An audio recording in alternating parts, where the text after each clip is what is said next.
Welcome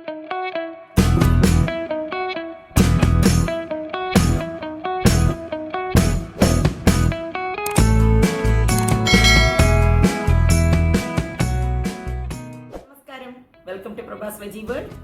എല്ലാവർക്കും നവരാത്രി ആശംസകൾ. ഇന്ന് നവരാത്രിയൊക്കെ തുടങ്ങുകയാണല്ലോ, അതുകൊണ്ട് തന്നെ ഞാൻ വന്നത് ഒരു ലഡു ആയിട്ടാണ് കേട്ടോ. ഗോതമ്പ് കൊണ്ട് ഒരു ലഡു വളരെ പെട്ടെന്ന് തയ്യാറാക്കാം. അപ്പൊ അതെങ്ങനെയാണെന്ന് നമുക്ക് നോക്കാം. ഇതുവരെ സപ്പോർട്ട് ചെയ്ത പോലെ എല്ലാവരും ഇനിയും സപ്പോർട്ട് ഉണ്ടാവണം കേട്ടോ. അപ്പൊ നമുക്ക് ഇനി വീഡിയോയിലേക്ക് പോകാം. വീട്ടിൽ ലഡു ഉണ്ടാക്കാനായിട്ട് ആദ്യം ഒരു പാൻ വെച്ചിട്ട് പാൻ ചൂടാവുമ്പോൾ അതിലേക്ക് 1 ടേബിൾ സ്പൂൺ നെയ്യ് ഇട്ട് കൊടുക്കാം. നെയ്യൊന്ന് ചൂടാകുമ്പോൾ ഒരു 1.5 കപ്പ് തേങ്ങ ചെറുകിയതാണ് ഇട്ട് കൊടുക്കുന്നത്.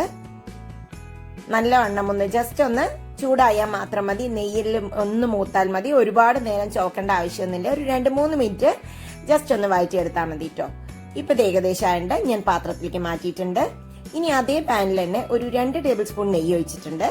നെയ്യ് ഒന്ന് ചൂടാകുമ്പോൾ നമുക്ക് 1 കപ്പ് ഗോതമ്പ് പൊട്ടുപൊടിയുടെ പൊടിയും 1 കപ്പ് നോർമൽ ഗോതമ്പ് പൊടിയും കൂടി ഇട്ട് കൊടുക്കാം. ഇത് രണ്ടും കൂടി നന്നായി സോട്ടാവണം. നല്ല ചുവക്കുന്ന വരെ നമുക്ക് വറുത്തെടുക്കണം.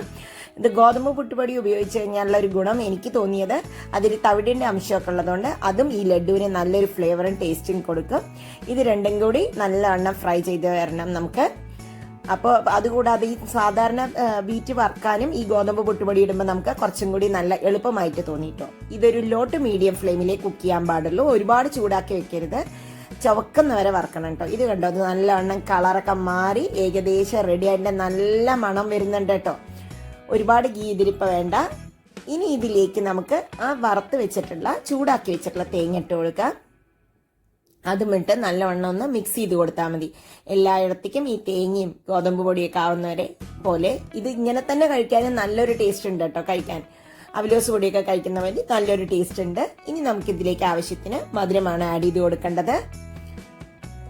ആദ്യം ഞാൻ 1 കപ്പ് പൊടിച്ച പഞ്ചസാരയാണ് ചേർത്തി കൊടുക്കുന്നത്. ഇതൊന്ന് മിക്സ് ചെയ്ത് നോക്കി പോരാ എന്നുണ്ടെങ്കിൽ നമുക്ക് ആഡ് ചെയ്യാം. കുറച്ചും കൂടി ഒന്ന് മിക്സ് ചെയ്യണം. പഞ്ചസാര ആഡ് ചെയ്ത് കഴിഞ്ഞാൽ പിന്നെ ഫ്ലെയിം വളരെ കുറച്ചേ വെക്കാൻ പാടുള്ളൂ. ഒരുപാട് കൂട്ടി വെക്കരുത്, അടി കരിയാൻ തുടങ്ങും. മധുരം പോരായിരുന്നു, അതുകൊണ്ട് ഒരു 1/4 കപ്പ് പഞ്ചസാരയും കൂടി ഇട്ട് കൊടുത്തിട്ടുണ്ട്. ഇനി അതിനെ മിക്സ് ചെയ്യാം. നമുക്ക് ജസ്റ്റ് ഒന്ന് മിക്സ് ചെയ്താൽ മതി. ഓവറായിട്ട് ചൂടാക്കേണ്ട ആവശ്യമില്ല. ഇനി നമുക്കിതിലേക്ക് 1 ടേബിൾ സ്പൂണും കൂടി ഞാൻ നെയ്യിട്ട് കൊടുത്തിട്ടുണ്ട്. ജസ്റ്റ് ഒന്ന് നെയ്യൊന്ന് മിക്സ് ആവട്ടെ. ഇത് ഉരുട്ടുന്ന സമയത്തൊക്കെ കുറച്ചും കൂടി നെയ്യ് വേണം, എന്നാലേ ഇത് ഉരുട്ടിയെടുക്കാനൊക്കെ കിട്ടുള്ളൂ കേട്ടോ. ഇത് നല്ലവണ്ണം മിക്സ് ആയിട്ടുണ്ട്. ഇനി നമുക്കിതിലേക്ക് ഒരു ടീസ്പൂണോളം ഞാൻ കാർഡമം പൗഡർ, ഏലക്കായുടെ പൊടിയാണ് ഇട്ട് കൊടുക്കുന്നത്. അത് നല്ലവണ്ണം ഇട്ട് മിക്സ് ചെയ്ത് കൊടുത്ത് നമുക്കിതിനെ ഓഫ് ചെയ്ത് വെക്കാം കേട്ടോ. ഒന്ന് ചൂടാറാവുമ്പോൾ നമുക്കിതിനെ ഒന്ന് മിക്സിയിലിട്ടിട്ട് ഒന്ന് ബ്ലെൻഡ് ചെയ്തെടുക്കണം. ഒന്ന് ചെറുതായി തണുത്തിട്ടുണ്ട്. അപ്പൊ ഞാൻ ഇതിനെ ഒന്ന് മിക്സിയുടെ ജാറിലിട്ടിട്ട് ജസ്റ്റ് ഒന്ന് ക്രഷ് ചെയ്യുന്നേയുള്ളൂ. ഒരുപാട് അരക്കിയല്ല, ജസ്റ്റ് ഒന്ന് പോസിലിട്ട് ക്രഷ് ചെയ്തിട്ട് വരുന്നുണ്ട്. 1 ടേബിൾ സ്പൂണും കൂടി ഞാൻ നെയ്യും ഒഴിച്ചു കൊടുത്തിട്ടുണ്ട്. എന്നിട്ടാണ് ക്രഷ് ചെയ്തത്. ഇതിനെ പാത്രത്തിലേക്ക് മാറ്റാം. ഒന്ന് തണുത്തതിന് ശേഷം മാത്രം ഉരുട്ടിയെടുത്താൽ മതി. നേരത്തെ തന്നെ ചൂടാക്കേണ്ട ആവശ്യമില്ല. ഉരുട്ടുന്നതിന് മുമ്പ് അഗെയിൻ 1 ടേബിൾ സ്പൂണും കൂടി നെയ്യ് ഒഴിച്ചു കൊടുത്തിട്ടുണ്ട് കേട്ടോ. എന്നാലേ ഇത് നമുക്ക് നല്ല രീതിയിൽ ഉരുട്ടാൻ കിട്ടുള്ളൂ. ഇത് നമുക്കിനി ഉരുട്ടാൻ നോക്കാം. ഇത് മിക്സിയിൽ ക്രഷ് ചെയ്തപ്പോൾ തന്നെ നമുക്ക് പെട്ടെന്ന് ഉരുട്ടാൻ കിട്ടുന്ന ടെക്സ്ചറിലാണ് ഇരിക്കുന്നത്. ഇപ്പൊ ഇത് നല്ലവണ്ണം നമ്മൾ ഉരുട്ടി വരുന്നുണ്ട്. ഒരു ബുദ്ധിമുട്ടുമില്ല. നിങ്ങൾക്ക് എങ്ങാനും ഉരുട്ടാൻ ബുദ്ധിമുട്ടുണ്ടെങ്കിൽ കുറച്ചും കൂടി നെയ്യ് ഒഴിച്ചു കൊടുത്താൽ മതി. ഇനി അതിനെ ഡെസിക്കേറ്റഡ് കോക്കനട്ടിലിട്ടിട്ട് നമുക്കൊന്ന് മിക്സ് ചെയ്തെടുക്കാം. ജസ്റ്റ് ഒന്ന് റോൾ ചെയ്തെടുക്കുന്നതേ ഉള്ളൂ.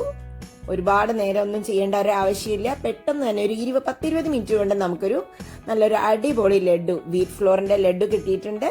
എല്ലാവരും ഉണ്ടാക്കി നോക്കാൻ മറക്കരുത് കേട്ടോ. ഇത് നവരാത്രിക്ക് പ്രസാദമായിട്ടുമൊക്കെ ഉപയോഗിക്കാൻ നമുക്ക് പെട്ടെന്ന് തന്നെ കുക്ക് ചെയ്യുകയും ചെയ്യാം. അപ്പൊ എല്ലാവർക്കും ഇന്നത്തെ വിഭവം ഇഷ്ടപ്പെട്ടുണ്ടാവുമെന്ന് ഞാൻ വിചാരിക്കുന്നു. ഇഷ്ടപ്പെട്ടാൽ ലൈക്ക് ചെയ്യാനും സബ്സ്ക്രൈബ് ചെയ്യാനും ഷെയർ ചെയ്യാനും ഒന്നും മറക്കരുത് കേട്ടോ. വീണ്ടും അടുത്ത വീഡിയോയിൽ കാണാം. ബൈ. Thank you.